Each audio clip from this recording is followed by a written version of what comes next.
Greetings YouTube, Skill Incarnate bringing you all the latest indie gaming goodness. Welcome back as we look at another early access game. This time we're looking at a title called Heroes of Hammerwatch for the PlayStation 4, from Crackshell, the developer behind the original Hammerwatch game. Heroes of Hammerwatch is a roguelike action RPG, taking inspiration from retro titles like Gauntlet and Diablo, and combining them with roguelike mechanics like procedurally generated levels and a ruthless difficulty. The result is an extremely challenging RPG, with a risk-reward system that locks players into an endless struggle to become powerful enough to conquer all of the game's dungeons, or as many as possible before you succumb to your inevitable death. Let's have a look at a game that was so addictive that the developer had to contact me to see if I was still alive after I buried myself in the game so long that I didn't get round to completing a review. The campaign of Heroes of Hammerwatch has players controlling a fledgling hero, beginning their career in the town of Outlook. The town is in ruins after the surrounding area was decimated by monsters, flooding from the Forsaken Spire. That's how there is the origin of the evil. The town's mine has also been overrun, cutting off the town's source of wealth, resulting in their downfall. Your job is to venture beneath the town and clear the depths, eventually fighting your way to the Forsaken Spire and banishing the evil for good. You have a choice of 6 character classes and are able to unlock additional ones when you finish the campaign. Your choice of character has a direct effect on the difficulty of the game, with a wizard or ranger able to use spells and ranged weapons to cut the horde down from a distance. Players who use close range attacks like warriors and rogues have a disadvantage due to being heavily outnumbered in every encounter.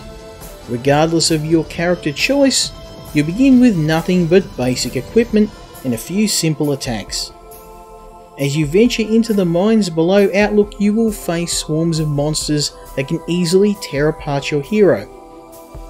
If you manage to avoid falling prey to poisonous worms, swarms of vampire bats or skeletons, you'll still have to avoid deadly traps which are often hidden in the walls or floors of each dungeon, as well as natural hazards like falling rocks and bottomless pits. In Hammerwatch, death is just an occupational hazard for the wannabe hero. Each run presents the player with a procedurally generated dungeon with randomly placed enemies, traps and rewards. In your travels you will find resources such as gold and gems, which are the game's primary currency. You will also find ore, which is used to repair the various buildings in Outlook or build new ones entirely. With each upgrade, you will unlock additional services, which include a blacksmith to craft new weapons and armor, an alchemist that can brew powerful potions, and a trainer who can teach you the right skills provided you have enough experience. Once you meet your inevitable death, you will end your run and respawn back in town.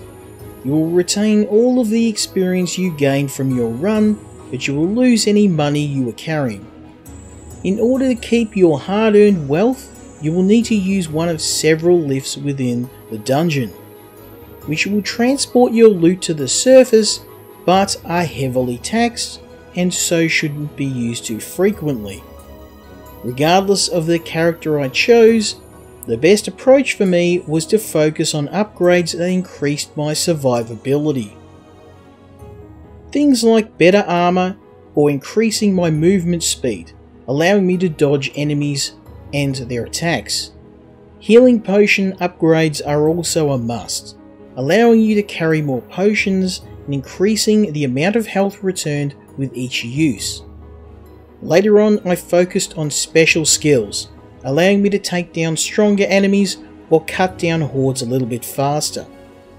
Just keep in mind that while upgrades are initially cheap, may soon become exorbitantly expensive, requiring several runs to purchase.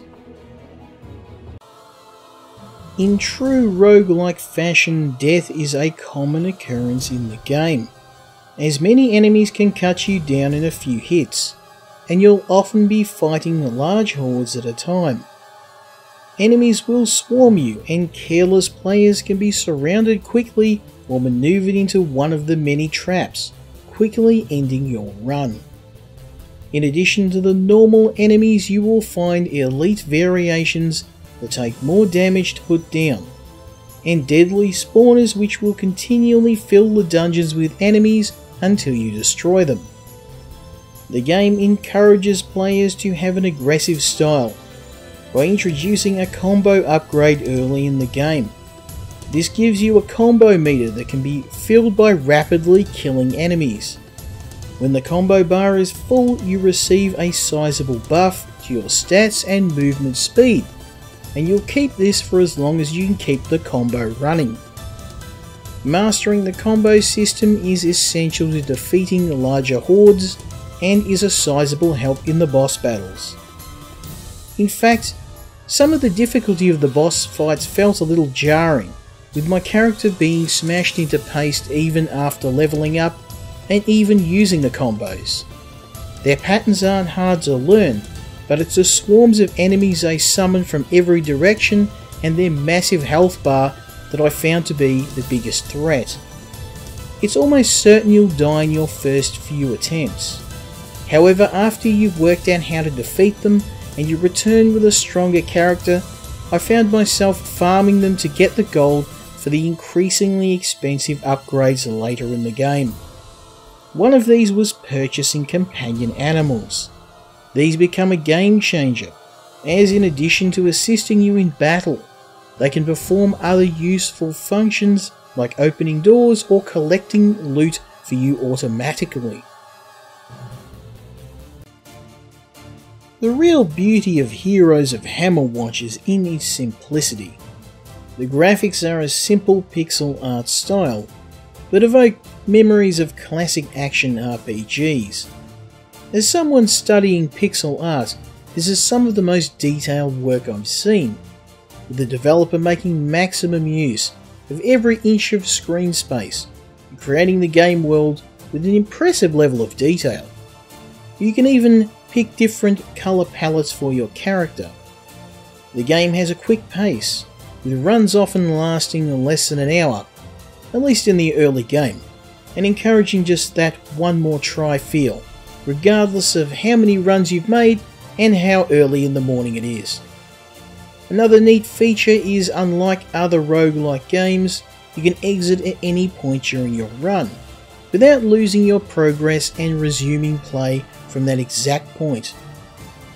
There are portals unlocked after defeating one of the bosses, providing a shortcut to later levels rather than forcing players to replay dungeons they've defeated.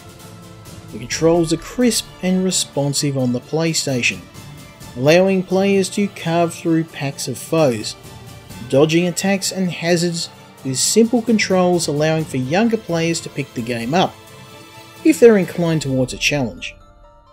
The upgrade system for both the town and player is streamlined, with buffs for weapons and armour, upgradable potions and a very simple skills upgrade system. There's also a variety of settings to visit, from ruined mines beneath the town to underground lakes, dungeons and later snowy mountains and desert temples.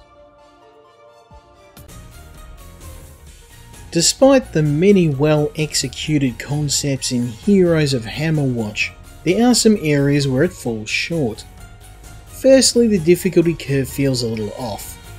The game is brutally difficult, right from the first level, with enemies in massive swarms, and traps occurring a little too frequently early in the game.